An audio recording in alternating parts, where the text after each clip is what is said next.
بسم اللہ الرحمن الرحیم۔ آج کا عنوان ہے تقوی اور اس کے فوائد۔ تقوی کہتے ہیں الاتقاء عن المعصیہ اور الاداء جمیع اوامر اللہ علی سنت نبینا محمد صلی اللہ علیہ وسلم۔ گناہوں سے بچنا، معصیت سے بچنا اور اللہ تعالیٰ کے دیے ہوئے احکام کو محمد رسول اللہ صلی اللہ علیہ وسلم کی بتائی ہوئے طریقے کے مطابق کرنا، یہ تقوی ہے۔ سورہ طلاق کے اندر عدت اور طلاق کے احکام کے ذیل میں 3 آیات میں اللہ تعالیٰ نے تقوی کی اہمیت کو بیان کیا ہے۔ ان میں ایک سب سے پہلی چیز جو اللہ تعالیٰ نے بیان کی ہے وہ ہے مشکلات سے نکلنا۔ جیسے اللہ تعالیٰ فرماتے ہیں وَمَن يَتَّقِ اللَّهَ يَجْعَلْ لَهُ مَخْرَجًا، جو شخص بھی اللہ سے ڈرتا ہے، تقوی اختیار کرتا ہے، اللہ تعالیٰ اس کے لیے راستہ نکال دیتے ہیں۔ اور اسی کے ساتھ دوسری آیت میں اللہ فرماتے ہیں وَيَرْزُقْهُ مِنْ حَيْثُ لَا يَحْتَسِبُ، اللہ اس کو ایسی جگہ سے رزق دیتے ہیں جہاں اس کا وہم و گمان بھی نہیں ہوتا۔ پھر اللہ یہ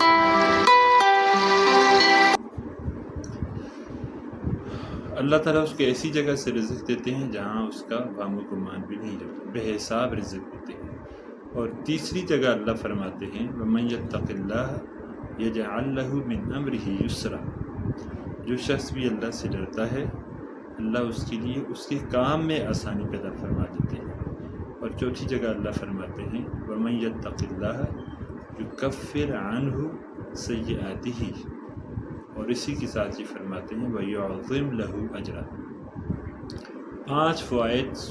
سورۃ الطلاق میں اللہ تعالیٰ نے اس کے بیان فرمائے ہیں تقوی کے۔ سب سے پہلے یہ کہ اللہ اس کو مشکلوں سے نکال دیتے ہیں، دوسرا یہ کہ اللہ اس کو بے حساب رزق دیتے ہیں، اور تیسرا یہ کہ اللہ اس کے کام میں اس کے لیے آسانی پیدا فرما دیتے ہیں، اور چوتھا یہ کہ اللہ اس کے گناہوں کا کفارہ، اسی تقوی کو اس کے گناہوں کا کفارہ بنا دیتے ہیں، اس کی خطاؤں کا۔ اور نمبر 5 پہ اللہ تعالیٰ اس کے لیے بڑا اجر بھی لکھتے ہیں۔ کئی دفعہ ایسے واقعات پیش آئے سابقہ زمانوں میں، اور آج کے زمانے میں بھی ایسے پیش آ سکتے ہیں کہ جو لوگ متقی ہوتے ہیں وہ کئی مشکلوں سے نکل جاتے ہیں، بڑی بڑی مشکلوں سے نکل جاتے ہیں، اور اسی طرح وہ کسی کام میں اگر لگ جاتے ہیں جائز اور حلال کام میں، تو اللہ ان کے لیے اس کام میں آسانی پیدا فرما دیتے ہیں، ان کا کام آسانی سے ہو جاتا ہے، اور ان کو رزق کا وہم و گمان نہیں ہوتا، اللہ ان کی ساری ضرورتیں پوری کر دیتے ہیں۔ ایک حدیث میں بنی اسرائیل کا ایک واقعہ بیان کیا گیا ہے، اس حدیث کے اندر بھی تقوی ہی کے ذریعے 3 اشخاص کے تقوی اور نیک کام کی بدولت مشکل سے نکلنا بیان کیا گیا ہے۔ ایک حدیث میں آتا ہے کہ 3 افراد ایک غار کے اندر بند ہو گئے، تو انہوں نے اپنے نیک کام، یعنی وہ جو تقوی کی ذیل میں آتے ہیں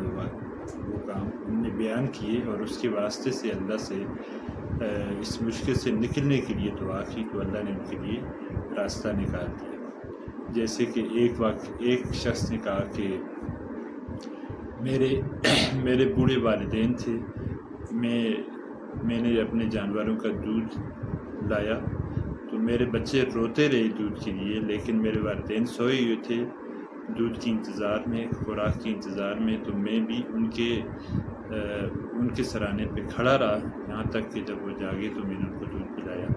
تو یا اللہ اگر تجھے یہ کام پسند ہے تو یا اللہ ہمارے لیے راستہ کھول دے، تو غار کا دروازہ کھل گیا تھوڑا سا۔ پھر اسی طرح دوسرے شخص نے اپنی مثال دی اور اپنا نیک کام بتایا، اور اس کے ذریعے اللہ سے دعا مانگی تو اللہ نے راستہ اور کھول دیا۔ دوسرے شخص نے بتایا کہ میری ایک چچا زاد، غریب چچا زاد تھی، اور وہ مجھ سے روپے پیسے یا اپنی ضرورت کے لیے آئی، تو میں نے اس سے اپنی جنسی خواہش بیان کی، میری حسب وعدہ وہ آئی، اور جب میں اس کے ساتھ جو ہے نا برا کام کرنے کے لیے اس کے پاس بیٹھا تو اس نے کہا اتق اللہ اللہ سے ڈر، تو میں اس وقت یا اللہ تیرے خوف سے، اس کے اس جملے کی وجہ سے اتق اللہ، تو میں اتق اللہ جملہ جو اس نے کہا اس سے میں ایک دم تیرے خوف سے ڈر گیا۔ اور تیسرے نے کہا کہ ایک مزدور میں نے اجرت پہ رکھا، اس نے مزدوری کی، اس کی مزدوری رہ گئی، میں نے اس کی مزدوری کے وہ چلا گیا، اس کی مزدوری کے بدلے میں نے ایک بکری خرید لی، اور وہ ایک بکری سے اس کی بکریاں بڑھتی گئیں، اس کی بکریوں کا، بھیڑوں کا ایک ریوڑ بن گیا۔ اور پھر ایک دن مجھے ملا تو میں نے اس کو وہ سارے کا سارا ریوڑ دے دیا، اور اسے بتایا کہ یہ تیری وہ مزدوری ہے جو تو نے میرے ساتھ کی تھی۔ تو اس کام کی بدولت اس نے اللہ سے مدد چاہی، تو اللہ نے غار کا راستہ کھول دیا۔ یہاں یہ تینوں کام جو ہیں یہ تقویٰ کے زمرے میں آتے ہیں۔ تقویٰ کے ذریعے اللہ تعالیٰ نے ان کی یہ مشکل حل کر دی اور ان کو غار سے نکال دیا۔ اللہ تعالیٰ ہمیں بھی تقویٰ اختیار کرنے کی توفیق نصیب فرمائے۔